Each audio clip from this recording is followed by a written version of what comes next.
আসসালামু আলাইকুম। তাহলে আজকে ক্লাসে আমরা শিখব চেঞ্জিং সেন্টেন্স অর্থাৎ 6 টু 10 পর্যন্ত। এটা আমাদের লাগবে অবশ্যই। তাহলে আমি রুলস এখানে অ্যাফারমেটিভ টু নেগেটিভ পর্যন্ত সব জায়গায় চলে আসছে। এই রুলসগুলো যদি আপনারা মনে রাখতে পারেন জানেন তাহলে অবশ্যই অ্যাফারমেটিভ টু নেগেটিভ কখনো ভুল হবে না। তাহলে সবাই লুক অ্যাহেড। তাহলে পাঁচ টাইম দেখেন, প্রথমে কি লেখা আছে অনলি, ব্যক্তির ক্ষেত্রে থাকলে নন বাট। আপনারা এটা ভালো করে গেট ব্যাক করবেন।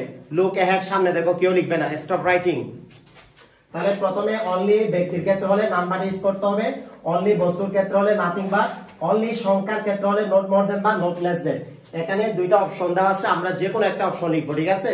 এরপর আসছে কি, যদি অনলি সংখ্যার ক্ষেত্রে থাকে নট মোর দেন বা নট লেস দেন, মাস থাকলে কি লিখতে হবে, ক্যান নট বা প্লাস মূল বারক, মেন বারকটা লিখতে হবে। এরপর অর মানে অথবা, অথবা দিয়ে কি can not help B one plus ING. Sir কিভাবে? যদি আপনি মাস্ট আপনার সেন্টেন্সে দেওয়া আছে, আপনি কি লিখবেন, ক্যান নট বাট লিখছেন, ঠিক আছে। যদি আপনি ক্যান নট বাট ইউজ না করেন তাহলে যদি ক্যান নট হেল্প লিখেন, বি ওয়ান মনে করে ইট দেওয়া আছে, ইট থেকে ইটিং হয়ে যাবে, বারবের শেষে আইএনজি যোগ করতে হবে। কথা ক্লিয়ার? এরপর আসেন have to, has to, same ওয়েতে ক্যান নট বাট ইউজ করতে হবে।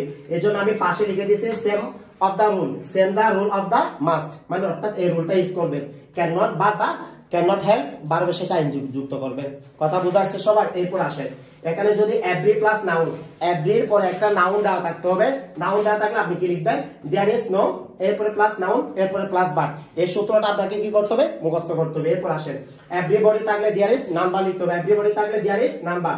এরপরে as soon as দেওয়া থাকলে আপনাকে no sooner than লিখতে হবে, as soon as দেওয়া থাকলে আপনাকে কি লিখতে হবে, no sooner than লিখতে হবে। এরপরে যদি আমাদের সেন্টেন্সে both দেওয়া থাকে, not only, এরপরে এখানে and টা লিখে নেই, সরি ও লিখতে ভুল করে ফেলছে, এখানে একটা and হবে, কি হবে, both dash and, মানে both থাকলে not only আর and থাকলে কি হবে, but also, but কি হবে, এখানে কি বলছি, বাট থাকলে কি হবে, নট অনলি বাট অলসো। কথাটা খেয়াল করেন, ও এই জায়গায় ভুল করছে, এই জায়গায় কি হবে, একটা এন্ড হবে।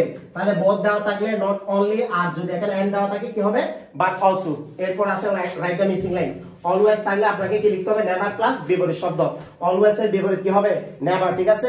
আমাদের বিপরীত শব্দগুলো শিখতে হবে। এরপর আসেন সামটাইমস থাকলে কি লিখতে হবে, নট অলওয়েজ। সামটাইমস থাকলে কি লিখতে হবে, নট অলওয়েজ। এরপরে যদি টু টু থাকে, টু টু থাকলে so that plus subject, so that plus subject. এরপরে ক্যান নট বা কুড নট, এরপরে মূল বারকটা লিখতে হবে।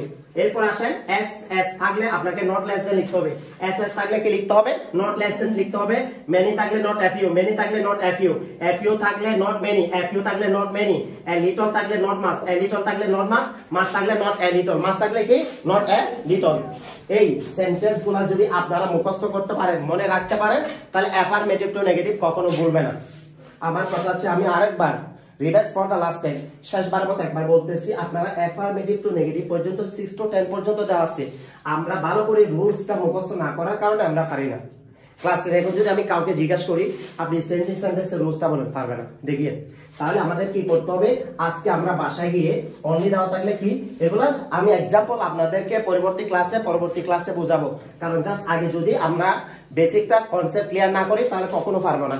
তাহলে আমাদের কি করতে হবে, ব্যক্তি থাকলে কি হবে, অনলি থাকলে কি হবে, এগুলা প্রতিটা এক্সাম্পল দিয়ে আমি প্রতিটা ক্লাসে বোঝাবো, কালকে বা পরশু, ঠিক আছে।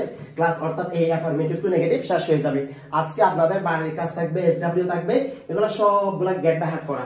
আমি জিজ্ঞাসা করবো অনলি দেওয়া থাকলে কি হবে, অনলি দেওয়া থাকলে বস্তুর ক্ষেত্রে কি হবে, অনলি সংখ্যার ক্ষেত্রে কি হবে, মাস দেওয়া থাকলে কি হবে, হ্যাভ টু হ্যাজ টু দেওয়া থাকলে কি হবে, এভরি দেওয়া থাকলে কি হবে, এভরিবডি দেওয়া থাকলে কি হবে, এস এস দেওয়া থাকলে কি হবে, বোথ দেওয়া থাকলে কি হবে, অলওয়েজ দেওয়া থাকলে কি হবে, সামটাইমস দেওয়া থাকলে কি হবে, টু টু দেওয়া থাকলে কি হবে, এস এস দেওয়া থাকলে কি হবে, মেনি দেওয়া থাকলে কি হবে, এফ ইউ দেওয়া থাকলে কি হবে, লিটল দেওয়া থাকলে কি হবে, মাস দেওয়া থাকলে কি হবে। এগুলা টুটস্থ করে ফেলবে।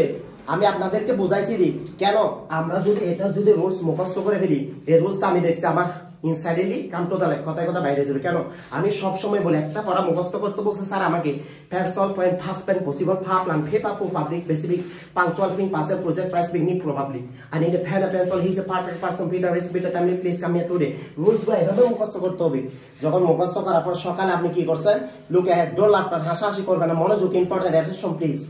আমি বলছি মুখস্থ করছেন তো, এবার সকালে ঘুমাবার আগে রাত অনলি দেওয়া থাকলে কি হবে, বস্তুর ক্ষেত্রে কি হবে, সংখ্যার ক্ষেত্রে কি হবে, এভাবে যদি আপনি পড়েন, রিয়েলাইজ করেন, অর্থাৎ প্র্যাকটিস করেন, অবশ্যই আপনি পারবেন, ঠিক আছে। আমার কথাগুলো সকালে মেনটেন করবেন। সকালে ভালো থাকবেন, সুস্থ থাকবেন। আসসালামু আলাইকুম।